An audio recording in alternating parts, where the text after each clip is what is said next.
Yo estoy esperando el receso. Sí, sí, bueno, que por segundo semestre consecutivo vamos a tener este receso extraordinario a mitad de semestre, que no recuerdo cuándo es, si es en principio de junio, parece o no, no recuerdo. Como a finales de mayo, creo. Ya, finales de mayo. Sí, sí, la verdad no lo tengo, sí que lo tengo anotado en alguna parte, porque no tenemos evaluaciones ni actividades de semana.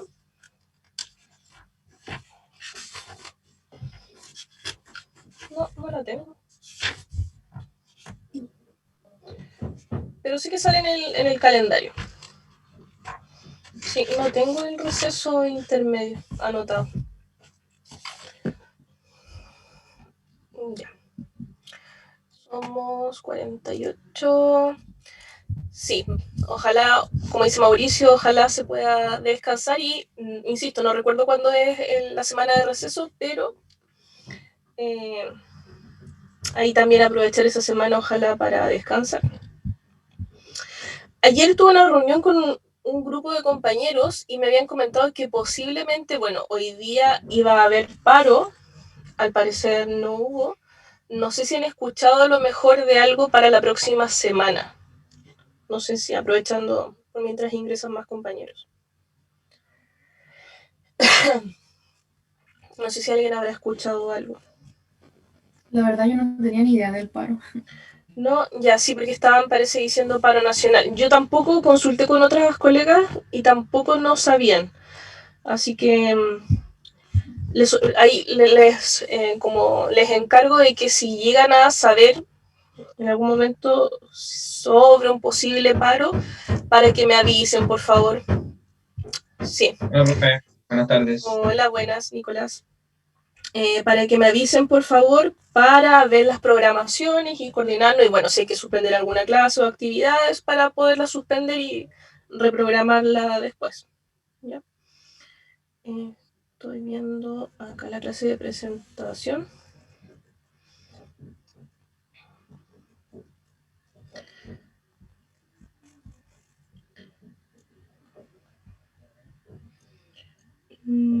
La semana del 18 de junio. Se los voy a poner acá en el chat. La semana del 18 de junio. Esta es la semana de receso. ¿En serio? Sí, la semana del 18 de junio. Ese es el primer. ¿No sabían que había un receso intermedio? El de mayo, profe. No, es que hay un día feriado por ahí entre medio, en mayo, que es el Día de las Glorias Navales, pero es un viernes, creo que de hecho no vamos a tener clase. Pero la semana de receso es el 18 de junio. Porque, ¿cuál decían en mayo ustedes?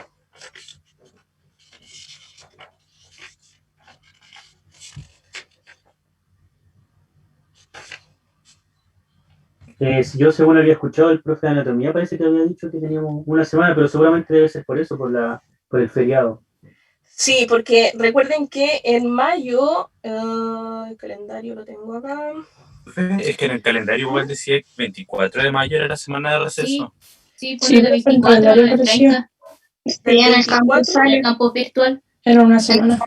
sale toda la semana de receso, la última de mayo. del 24 al 30. 28. O sea, Bueno, claro, perfecto, ya. se volvería al 30, ya. Sí. Lo voy a ratificar porque me llamaría la atención porque el 21 de mayo son las glorias navales, entonces obviamente ahí es feriado, pero según el calendario que yo tenía, que el calendario de la U es el 18 de junio. Lo podemos ratificar después, ya lo podemos ratificar. Todavía falta, lo voy a corroborar para colocárselos en el calendario. Y el término de semestre sería la semana del 23 de julio. ¿Sí? Lo voy a corroborar con el calendario académico.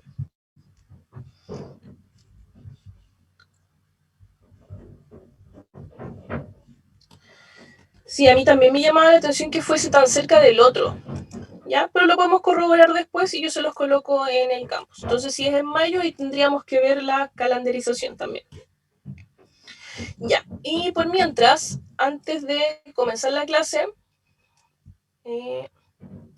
aquí todos ya deberían poder ver la presentación que tengo acá. Sí, que son 3 puntos que quiero tratar con ustedes antes de ver el breve resumen que les tengo para la clase del día de hoy. Sí, tienen razón. Estoy viendo el calendario y es el 24, del 24 al 28 de mayo. Ya, lo vamos a ratificar acá en el chat. Entonces sería del 24 al 28 de mayo el receso. ¿Sí? Entonces ahí tomarían desde el 21 de mayo hasta el 28, porque el 21 es feriado. Entonces, antes de comenzar la clase, hay 3 puntos que quiero tratar con ustedes. El primero de ellos es sobre la prueba. ¿Ya? Recuerden que por calendario tenemos la prueba fijada para el 7 de mayo. Por ende, la próxima semana. ¿Ya? 7 de mayo, la próxima semana, el próximo viernes. Para eso tendríamos una sola hora, que es la hora de clase que tenemos fijada, que sería de las 2:30 hasta las 3:30. ¿Sí? Conversando con algunos grupos de sus compañeros en las reuniones que ellos me pidieron, yo les había comentado que podía ser la flexibilidad de cambiar la fecha de la prueba para el lunes 10 de mayo. No sé qué opinan.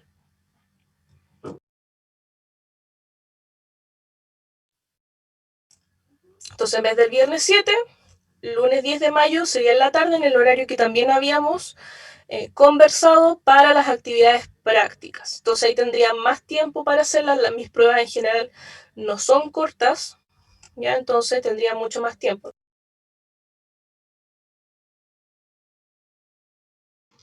Está bien, profe. Yo estoy de acuerdo igual. Igual, profe. También estoy de acuerdo. Igual, profe. Estaría bueno, profe. Ya, entonces no hay nadie que esté en desacuerdo. La idea es que sea unánime. O sea, yo creo que a ustedes también les conviene. ¿Por qué? Porque si cambiamos el calendario como lo tenemos, tendríamos el 7, que es la fecha que les tengo acá propuesta, que el 7, en este mismo horario, tendríamos un horario de consultas, ¿ya? Que sería voluntario, obviamente, para los que vengan a tener dudas sobre la evaluación. Y el 10 sería la prueba. Desde las 17 hasta las 16:30 tendrían la hora, pero generalmente yo doy la posibilidad de, por si a alguien se le cae internet o tiene algún problema con su internet, que tengan 2 opciones para hacer la prueba. Solo en caso de que realmente se les caiga el internet, porque si no, es el promedio de las 2 veces que ustedes contestan. Bueno, ahí va a estar todo súper explicado. Y les puedo explicar mejor el próximo viernes. Ya veo por el chat que están todos de acuerdo. Sí, ya. Entonces, la prueba va a quedar fijada, lo voy a poner en el calendario de Campus Virtual para que lo vean, el 10 de mayo. La prueba se abre a las 5, pero se cierra a las 7. Ojo, eso no significa que van a tener 2 horas o puede ser hasta las 7:30. 2 horas y media para contestarla. La duración desde que ustedes ingresan al cuestionario es de 1 hora y media. ¿Ya? Es por si alguien a las 7 no se puede conectar y se conecta a las 7:30, o sea, perdón, a las 6, a las 5:30, va a tener también su hora y media de evaluación. ¿Ya? Entonces, la ventana en la que está abierta la prueba es de las 5 a las 7 o 7:30, eso lo voy a evaluar de ahí, pero el tiempo que tienen para contestar es de 1 hora y media. Si la prueba está abierta hasta las 7 y ustedes se conectan a las 6:30, van a tener solo 30 minutos. Ya, eso para que lo tengan en consideración. No sé si alguien no entendió eso.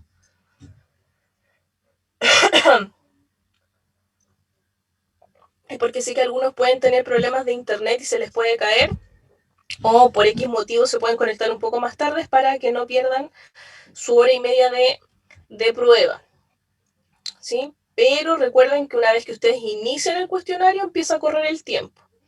Y se cierra de forma automática si es que ustedes no lo envían antes, a las 7 o 7:30, depende del horario de cierre que le dé al cuestionario. ¿Ya?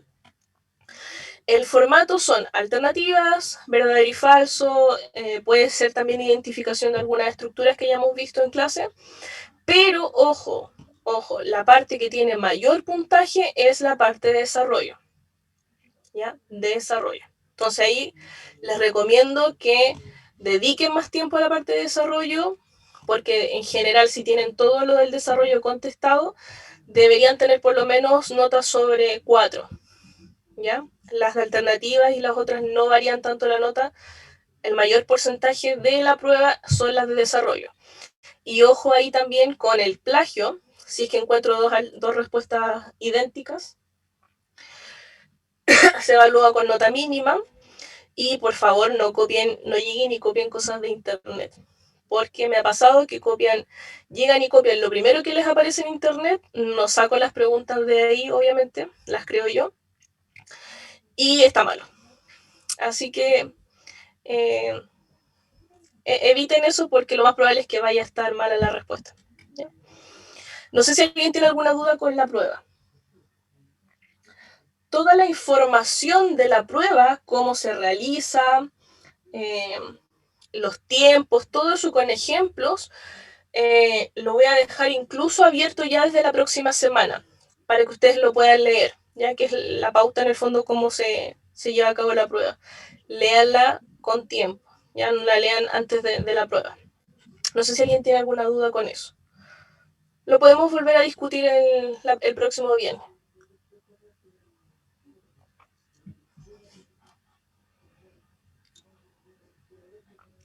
¿No hay dudas? Yo por lo menos no, profe.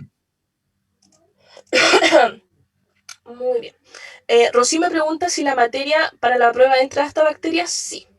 Hasta la clase del día de hoy sería para la próxima prueba, o sea, para la prueba. Y ya la próxima materia, que sería membrana vamos a empezar a verla después de la prueba, así que entraría hasta bacterias. Sí. Ya. El otro punto que vamos a tratar entonces va a ser la entrega de la primera revisión, ¿cierto? Para que yo la pueda evaluar.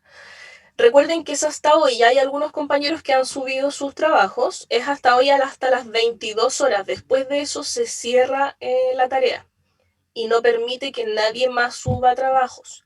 Entonces, recomendación, no esperen hasta las 10 para subirla, porque a veces se pone muy lento el campus y no les va a recibir la tarea. Y por lo mismo, por como tenían tiempo para subirla, no se aceptan trabajos por correo electrónico y fuera de plazo. Ya recuerden que esto es una corrección. Entonces suban lo que tengan ahora. ¿Sí? Y de hecho les voy a... Profe, lo sube solamente un integrante, ¿cierto? Es solamente un integrante. Sí, les voy a mostrar acá. Voy a compartir con ustedes. Ya, si ustedes se van al curso en campus virtual, van a ver que está obviamente la pestaña general, todo lo de la unidad número 1, eso es todo lo que está ahí, es todo lo que entra en la prueba, ¿ya? ¿Por qué es harta materia? Porque es la materia más sencilla del curso y muchas cosas ustedes ya las habían visto de antes, ¿sí? Entonces por eso es donde se acumula más materia. Y acá en la pestaña de revisión bibliográfica, aquí está toda la información y si ustedes se fijan, aquí dice en primera entrega revisión bibliográfica. Ahí es donde tienen que pinchar. Pueden pinchar aquí o pueden pinchar acá. ¿Ya? Si pinchan ahí, les va a salir la misma información que está adelante, ¿ya? Y aquí les aparece la pestaña para agregar entrega. En este caso, una persona del grupo, no dos, una persona del grupo se encarga de subir los dos archivos, un PowerPoint y un PPT. De hecho, acá les va a decir qué archivos son los que están permitidos. Solo Word y solo PowerPoint. No pueden subir otro tipo de archivo porque no lo acepta. Ustedes abren acá y les va a salir aquí para elegir la carpeta en la que tengan el archivo o si lo quieren, no, me parece que aquí no lo pueden arrastrar, pero es la forma de subirlo. Lo importante es que cuando lo suban, como les coloqué en el correo, le coloquen a los dos archivos el nombre de su tema de revisión, ¿ya? Porque es más fácil para mí después corregirlo. Entonces solamente, y aquí, si ustedes se fijan, están todas las indicaciones, ¿ya? Solamente deben subir 2 archivos, ambos archivos deben tener el nombre del trabajo y debe ser subido por un solo integrante. Por eso cuando yo les digo que les dejo las indicaciones, todas las indicaciones en el trabajo, acá están, ¿ya? Y los tipos de archivos que tienen que subir. Para la prueba se va a ver algo más o menos similar. Toda la información de la prueba va a estar abierta antes, sin que ustedes tengan que acceder a ella, ¿ya? No sé si alguien tiene alguna duda con esto de cómo subir el archivo. Es sumamente sencillo. Incluso les indica qué archivos son los que tienen que subir, ¿ya? No sé si alguien tiene alguna duda. No, profe. Ya, entonces acuérdense. Ya, súper. Entonces acuérdense, por favor, la plataforma se cierra a las 10 y yo después no voy a aceptar por correo, ¿ya? Es para que se lleve un orden, porque además así lo corrijo directamente de campus, ¿sí? Ya, y el último punto es el inicio de las actividades prácticas, ya, porque algunos me han estado preguntando. Lo más probable es que se comiencen la semana del 2 de junio, ya bastante posterior. Van a ser 3 actividades prácticas solamente con ustedes. Entonces, la semana del 2 de junio se abriría la pestaña en el fondo de actividades prácticas en el campus. El 7 de junio tendríamos la clase sincrónica para resolver dudas. Como siempre, les hago un pequeño resumen de eso para que ustedes quiten sus dudas. Y la entrega del primer trabajo grupal va a ser el martes 8, ya también hasta las 10 de la noche que ustedes van a tener que entregar. No recuerdo si habíamos quedado con que ustedes hacían los grupos de laboratorio o eran con los que ya están trabajando. Eso no recuerdo.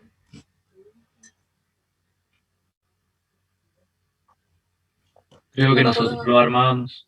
Ya, entonces una semana antes, o unas 2 semanas antes, yo voy a subir un archivo en Drive para que ustedes se inscriban su grupo de laboratorio.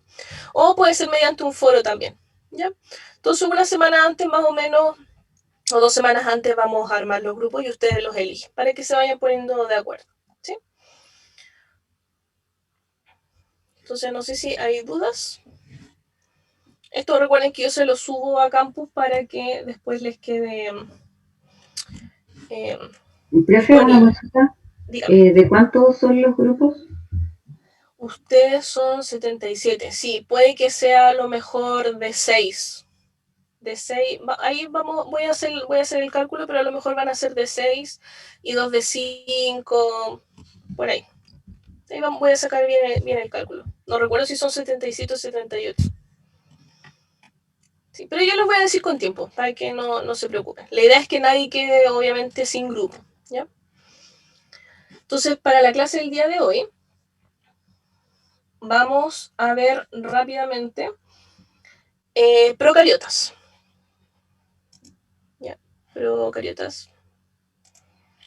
Entonces vamos a hablar sobre bacterias. Recuerden que si van teniendo dudas entre medio, me van preguntando, ¿ya? Brevemente, recordar, obviamente, que vamos a tener a los procariotas y a los eucariotas, que son los que vamos a comenzar a ver un poco después de la prueba, ¿sí? Grandes diferencias a grandes rasgos, porque tienen mucha más diferencia. Vamos a tener que obviamente ambos tienen ribosomas.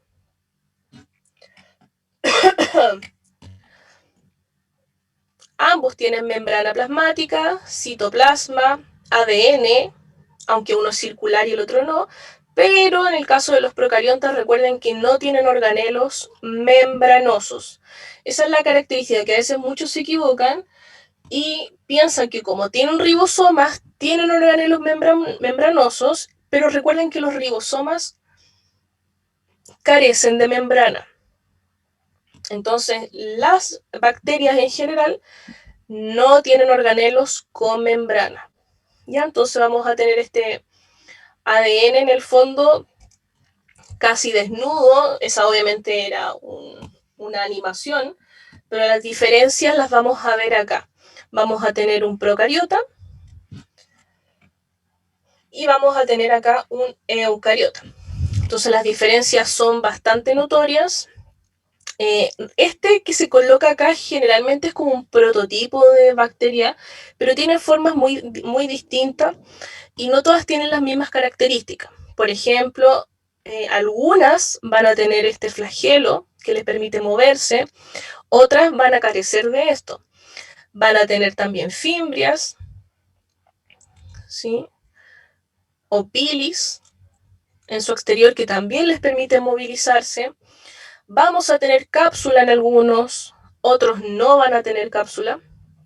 Vamos a tener pared, membrana, citoplasma, y en este citoplasma que vamos a tener, el único organelo que recuerden que no es membranoso van a ser los ribosomas, que van a ser estas estructuras pequeñas que se van a ver acá inmersas en el citoplasma bacteriano, y vamos a tener este ADN circular, que muchas veces se dice erróneamente de que este ADN está disperso en el citoplasma. No es así. Recuerden que lo que vimos en la clase, que está en un sitio en específico, no está envuelto, pero sí está en un sitio en específico que es el nucleoide, ¿ya? No es que esté esparcido por cualquier parte el ADN. Vamos a tener también ARN mensajeros y vamos a tener también obviamente estos ribosomas y proteínas que van a estar catalizando todas las actividades de la bacteria, ¿sí? En cambio vemos a este otro lado la estructura de una eucarionte que es muy distinta tanto en tamaño como en funcionalidad. Vamos a ver que esta es una célula eucarionte animal, carece de pared a diferencia de la célula vegetal, y todo esto que tenemos acá es su citoplasma. Vamos a tener, dependiendo de la célula, un núcleo muy prominente asociado al retículo endoplásmico rugoso.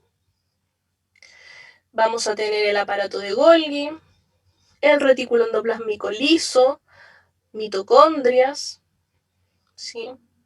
Algunas vesículas que pueden ser lisosomas o peroxisomas.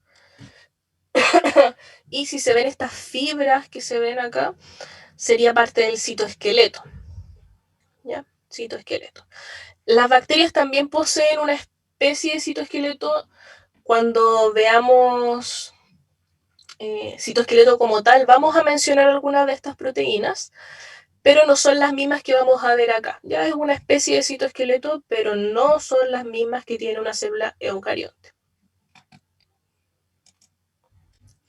Entonces, como pequeño resumen que les tengo acá de bacterias, no sé si hay alguna duda hasta ahora.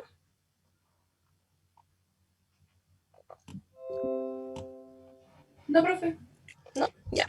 Les dividí varios elementos que son más o menos los que se tocan en la clase sobre estas bacterias, comenzando por lo más sencillo, que es la morfología de las bacterias.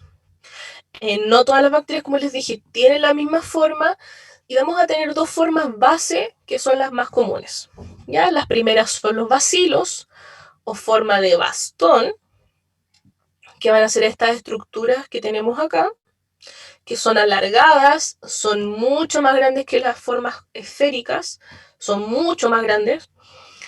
Y aquí vamos a tener dos formas, que serían los diplobacilos, cuando hay dos bacilos juntos, ya dos bacilos juntos, unidos, separados por un tabique, van a ser diplobacilos. Y vamos a tener los streptobacilos, cuando es una cadena larga de bacilos.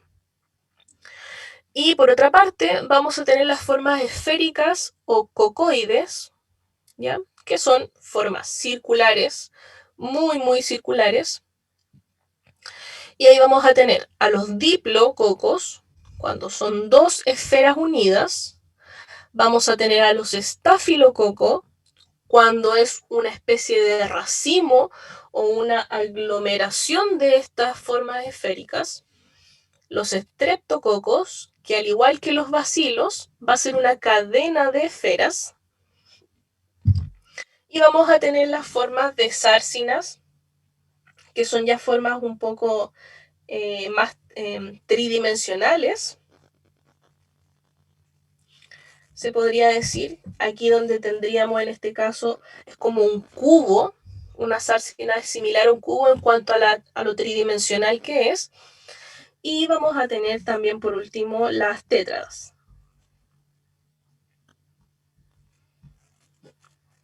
que en este caso vamos a tener que son cuatro bacterias en el fondo juntas, o forman una estructura de 4 unidades.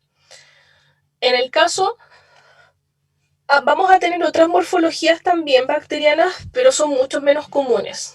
Por ejemplo, el vibrio, las espiroquetas, hay patógenos así, pero son mucho más comunes. Las más comunes van a ser siempre o forma de bacilo o forma cocoide, que de hecho lo vamos a ver en la actividad práctica.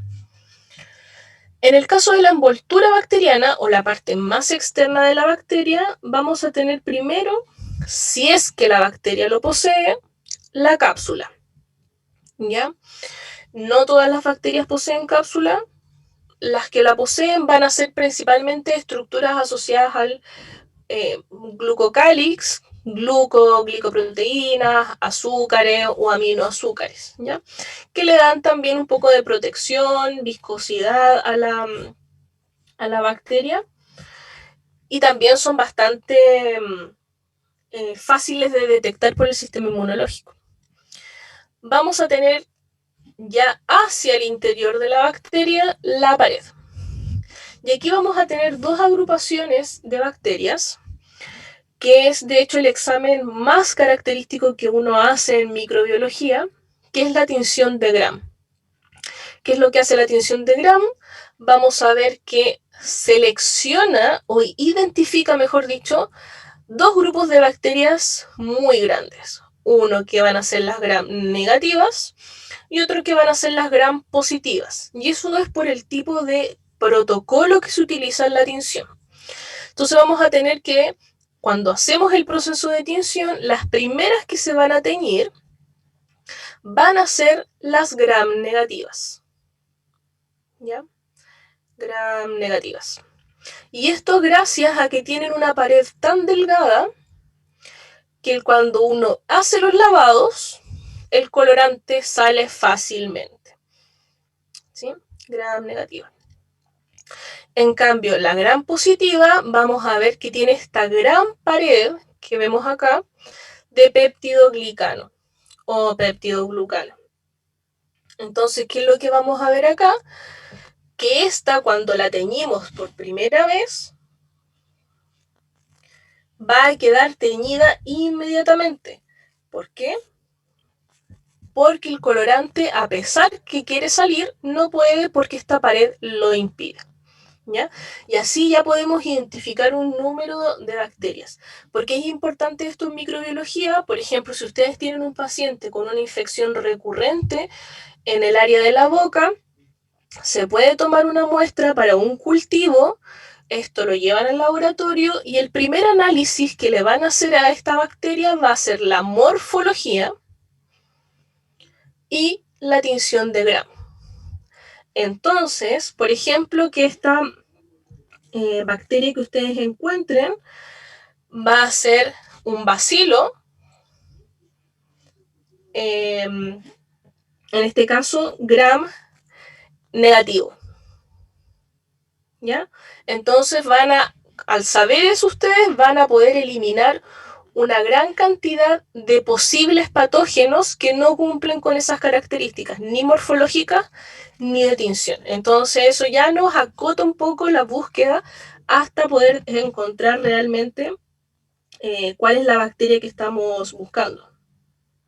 ¿Sí? Entonces esto sirve mucho, en especial, obviamente, en los estudios de microbiología.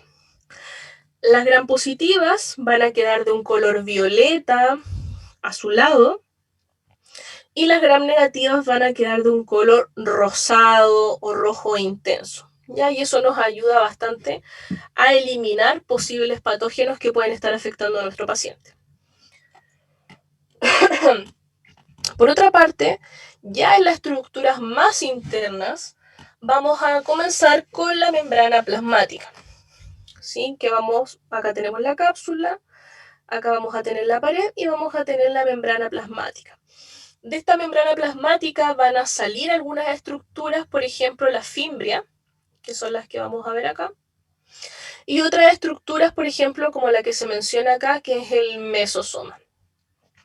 Todavía no se sabe correctamente cuál es su función. Algunos dicen que son de reservorios, otros dicen que es para sitios de reacciones metabólicas, pero la verdad es que todavía no se conoce muy bien cuál es la función de este pliegue que tiene la bacteria, que es un pliegue de la membrana plasmática.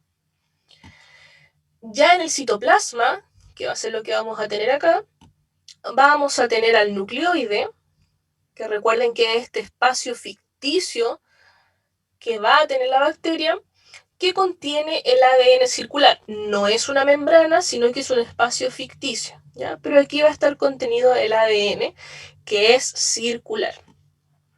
Asociado a esto van a estar los ARN mensajeros, y estas esferas que se ven acá generalmente van a ser los ribosomas, que también van a estar muy cerca del ADN y el ARN mensajero. También vamos a tener otras estructuras, no todas las bacterias los tienen, pero la mayoría sí, que son los plásmidos, ¿ya?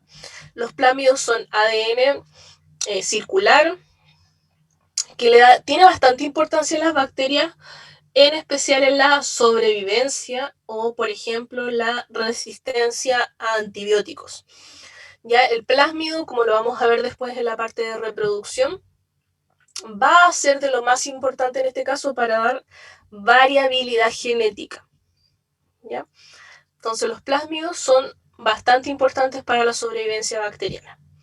Y también vamos a tener algunas estructuras que en esta imagen no salen, pero que son las inclusiones, que generalmente van a ser unas esferas que se van a ver, en este caso en el citoplasma bacteriano, y que van a ser reservorios, por ejemplo, de hidratos de carbono. Otras estructuras que vamos a tener, que son los apéndices, ¿sí? Por ejemplo, van a ser el flagelo. No todas las bacterias poseen flagelo. Va a ser el flagelo que le permite moverse a la bacteria.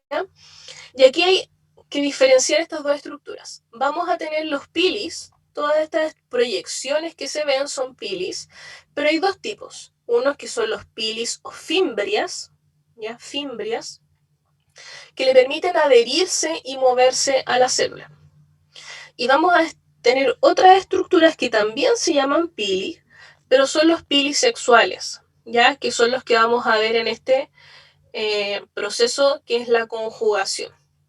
Entonces le permite generar intercambio genético, principalmente de plásmidos, con otras bacterias, ¿ya? Ambos son pilis, pero unos son fimbrias o pilis comunes y los otros son pilis sexuales. No se tienen que confundir porque son funciones totalmente distintas. En el caso de la reproducción, vamos a tener que hay dos tipos de reproducciones en las bacterias. La más común y la que siempre ocurre cuando uno ve una curva exponencial, por ejemplo, del crecimiento de una bacteria, va a ser la reproducción asexuada. ¿Qué sería una fisión binaria?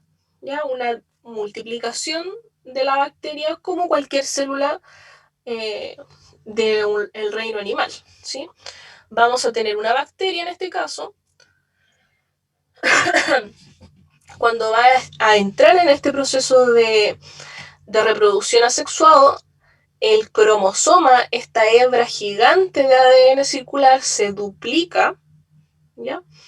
Y lo que ocurre es que se empieza a formar un tabique y se replican obviamente también en los plásmidos, los ribosomas y todos los otros componentes proteicos de su interior.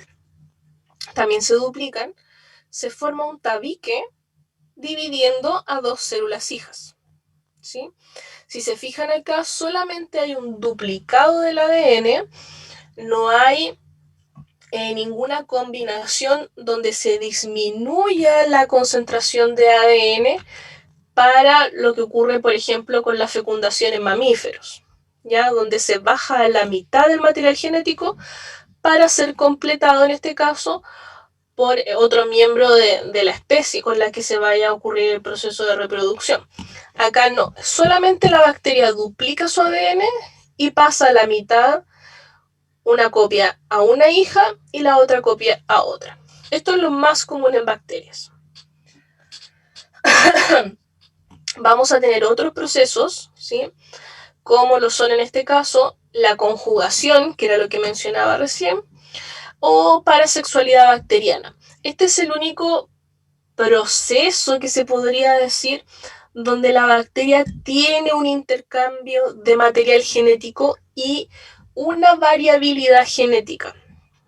Vamos a tener una bacteria que es la donadora y una que es la aceptadora. Esta bacteria que dona plásmido, que es esta estructura que vamos a ver acá, lo duplica y forman esta conexión mediante el pili sexual, que va a formar como un poro entre ambas bacterias, permitiendo que parte de, o esta copia en el fondo del plásmido, ingrese a esta nueva bacteria, ¿ya? Y esto es sumamente importante porque, como ya sabemos, le va a dar, por ejemplo, resistencia a antibióticos. ¿Ya? Por eso que las bacterias tienen esta capacidad de rápidamente hacerse tolerantes a ciertos tratamientos médicos. Esto, claro, es la única variabilidad genética que puede tener, salvo que ocurran mutaciones espontáneas en la reproducción asexuada, pero esto es lo que llamaríamos en el fondo esta reproducción o conjugación parasexualizada. Y por último, en la parte de nutrición, bastante breve, vamos a tener bacterias en este caso que son autótrofas, o sea que ellas van a formar, recuerden, su propio alimento. Y vamos a tener también bacterias heterótrofas, que en este caso dependen de otros individuos para poder alimentarse. Ya esas son como las grandes subdivisiones en cuanto a la nutrición.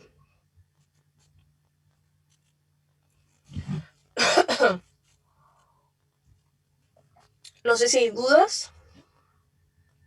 Este es un resumen bastante breve de lo que tiene que ver con procariontes.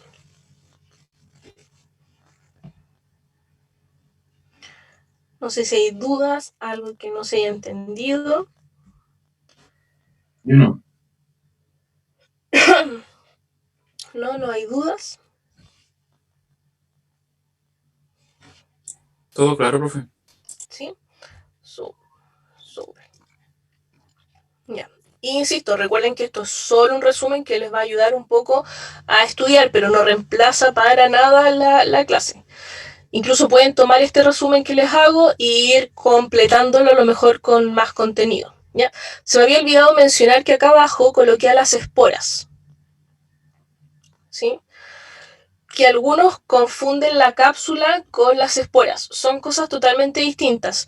Al igual que en la cápsula, no todas las bacterias forman esporas y la espora es solamente en caso de necesitar sobrevivir. Por eso que hay bacterias que son tan letales y que son complejas de eliminar porque forman esporas que tienen una resistencia impresionante a los rayos UV, a los químicos, a la desecación. Pueden pasar años en el suelo hasta que lleguen las condiciones óptimas para que la bacteria salga de la espora y vuelva a multiplicarse. Entonces la espora es distinta a la cápsula. Recuerden eso. Profesora, Dígame. Yo tengo una duda sobre la estructura que se parece al mesosoma. Igual se llama pili, ¿cierto? La que está proyectada hacia afuera. ¿Estas? Sí, Sí, estos son pilis o fimbrias, ¿cierto? o fimbrias. O pilisexual cuando, en este caso, se une con otra bacteria. Pero claro, las que son normales, como las que se ven acá, son ¿Ya? fimbrias. Fimbrias o pilis comunes, que es una evaginación en el fondo. Ya es una proyección desde la membrana plasmática atraviesa la pared y atraviesa la cápsula también. En Vale. cambio, en el mesosoma se le dice invaginación, o sea, es un proceso de plegamiento interno. El mesosoma va hacia el citoplasma. Ya. ¿Y cuál es la función de los pilis que están afuera? Eso no entiendo. Sirven tanto para movilidad como para adherirse. Ah, vale. Eso. Claro, por ejemplo, una bacteria que tiene que quedarse fija, tienen que pensar que las bacterias son realmente microscópicas. Hay células mamíferas que podemos verlas, por ejemplo, el huevo. El huevo de la gallina o de las aves son las células más grandes que se conocen, se pueden ver a simple vista. Pero las bacterias son tan pequeñas que ellas lo único que quieren es dividirse y poblar en el fondo y perpetuar su especie. Entonces, el flagelo lo usan para movilizarse, pero cuando quieren aferrarse a algún lugar, usan las fimbrias. Entonces, con las fimbrias ellas pueden mantenerse adheridos a este lugar que quieren colonizar. Esa es la diferencia. Profe, Dígame. Vale, muchas gracias, profe. ¿puede Bueno, explicar un poco lo que es el intercambio y variabilidad genética que se produce en la conjugación? Que ahí como que me perdí, por favor. ya, a ver, vamos a ver la de la clase. Porque ahí parece que está hoy un ejemplo acá, justo. Veamos. Esta me parece que es la única. Sí, ya. Acá, veamos. Acá lo que vamos a tener va a ser una bacteria que es la receptora. Si ustedes se fijan, tiene solamente su ADN circular normal. Y vamos a tener esta otra bacteria que es una donadora. Ella, además de tener su ADN circular, tiene otra cadena de ADN corta, ¿ya? Que es el plásmido. Este plásmido es una secuencia de ADN corta que contiene una información súper específica. Por ejemplo, resistencia a la penicilina, ¿ya? Entonces, por ejemplo, ¿qué pasaría si yo tengo en un cultivo esta bacteria, esta y esta bacteria, y les agrego penicilina? ¿Cuál de ellas sobreviviría? Por ejemplo, Que tiene la resistencia. la que tiene la resistencia, ¿cierto? La que tiene esto, que sería el plásmido, que le permite, por ejemplo, metabolizar la penicilina y eliminarla y seguir viviendo. Y la otra moriría. Entonces, ¿qué es lo que hace esta bacteria? Duplica este plásmido, lo copia, hace una copia de él, como se ve acá, y además forma este puente, que es el pilisexual. ¿Ya? Es el pilisexual. También es una proyección de la membrana plasmática de la bacteria, pero que se le llama pilisexual, que es como un poro gigante, que lo que va a permitir es que esta copia que se está formando de este plásmido, esa copia pase de esta bacteria que es la dadora a la bacteria que no tenía plásmido, ¿sí? Entonces, después que ocurre este puente de conjugación gracias al pilisexual, no a la fimbria pilisexual, este plásmido va a ser sintetizado, esa copia va a quedar acá en esta bacteria. Luego de eso, este puente que está acá se rompe, ¿sí? Dejan de estar unidas en el fondo. Y ahora cada bacteria va a tener un plásmido, una copia del plásmido. Entonces, si ahora repitiera el experimento y a estas dos bacterias les colocara penicilina, ¿cuántas sobrevivirían? Las dos. Las dos. Correcto. Entonces, Salvo que dígame. no, entonces esa pilisexual va a funcionar como un tipo de conducto para poder el intercambio. Claro, solamente es un conducto, sí, correctamente. Solo es un conducto que permite el traspaso de un plásmido de un lado a otro, ¿ya? Esa es solamente la función, y después que ocurre este proceso de conjugación, las bacterias se separan, ¿ya? En cambio, en el caso de las fimbrias, ¿qué tenemos acá? Las fimbrias, que serían estas proyecciones que vemos acá, estas están permanentes en la bacteria, porque la bacteria siempre necesita adherirse, y las únicas que van a ser momentáneas serían los pilis sexuales, como se ve acá, por ejemplo.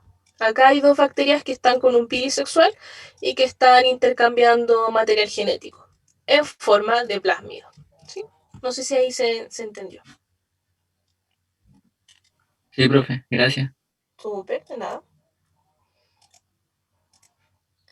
No sé si alguien más tiene otra duda.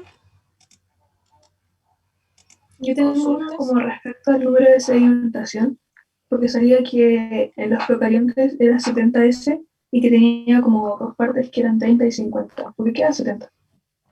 Sedimentación, Sí. pero del ribosoma. Ujú. Ya, es que ese es un número. Se me corrió la diapositiva. Ese es un número que se utiliza cuando se centrifugan.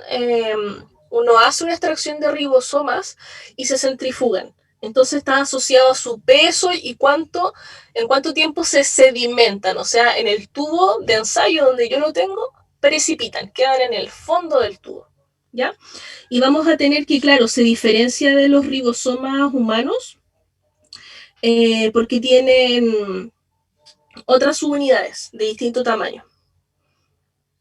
Los ribosomas bacterianos tienen una subunidad de 30 y otra de 50, que va a formar un ribosoma de 70. En cambio, los otros tienen una subunidad de 40 y 60. Tienen unas subunidades más grandes. Los ribosomas procarientes son más pequeños. Pero solamente se relaciona con eso. Con que el tamaño no. Claro, solamente el tamaño. Entonces, como son más pequeñitos, sedimentan. Hay una fórmula matemática para sacar el cálculo, pero solamente es de tamaño. Entonces, los ribosomas bacterianos son más pequeños y los eucariontes son más grandes. Sí, por eso tienen un número de sedimentación mayor que el procarionte. Pero solo por el tamaño. Bueno. No sé si hay otra duda.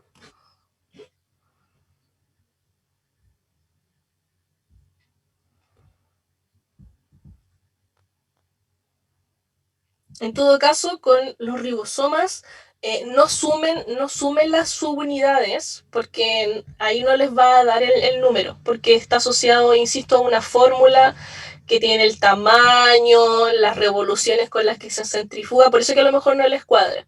Solo quédense con la idea de que el ribosoma bacteriano es más pequeño que el eucariote. Ah, sí, a Christopher hizo gracias la foto, sí. Es bastante común esta imagen, en especial en los que trabajan en microbiología, que dice que obviamente si te sientes solo, recuerden que jamás están solos, porque tienen a todos estos tipos de microorganismos que van a estar de forma normal coexistiendo con ustedes. Por ejemplo, en la piel, porque es tan dañino lavarnos la piel tan seguido y podemos sufrir incluso infecciones de hongos porque vamos a tener flora bacteriana normal que evita que los hongos, por ejemplo, proliferen en nuestra piel. O a nivel intestinal también. Porque nos recomiendan que consumamos probióticos, por ejemplo, porque nuestro colon se encargan las bacterias que están en nuestro colon de degradar los polisacáridos que nosotros no podemos, que es la fibra. Ellos se alimentan de la fibra que nosotros comemos cuando incorporamos en nuestra dieta vegetales o cuando incorporamos hidratos de carbono complejos, por ejemplo, panes integrales, arroz integral. Ellos se alimentan y los residuos en el fondo que ellos van eliminando pueden ser vitaminas o aminoácidos que nosotros no podemos sintetizar. Entonces sí, tenemos que cuidar los microorganismos que conviven con nosotros. No sé si hay alguna otra duda. Ahora me veo.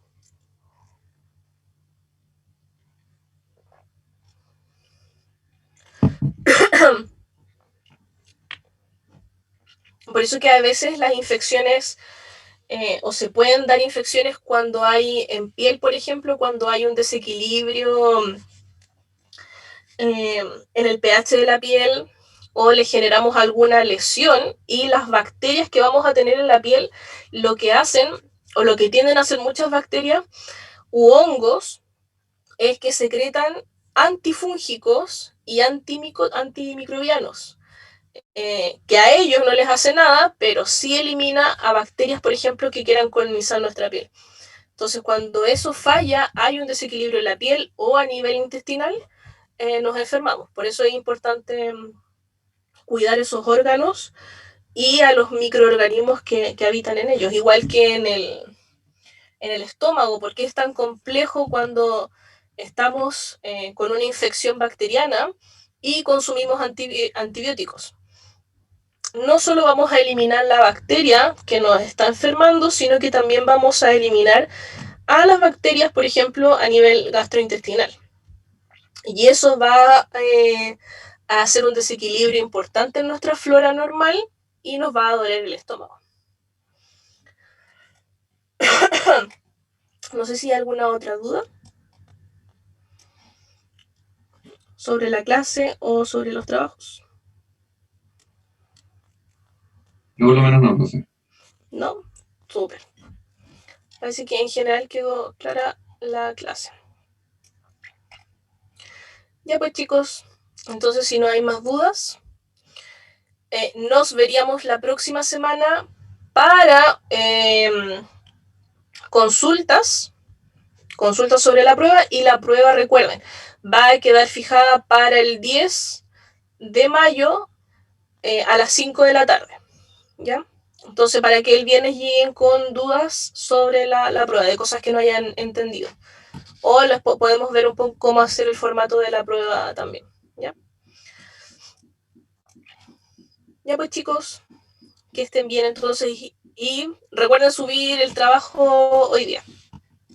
Bueno, profe. Profe. Profe, Gracias, profe. profe. Que esté bien. Que tenga un lindo Chao, día, profe. fin de semana. Sí. Chao, profe, gracias. Igual ustedes descansen. Chao, profe. Gracias. Chao.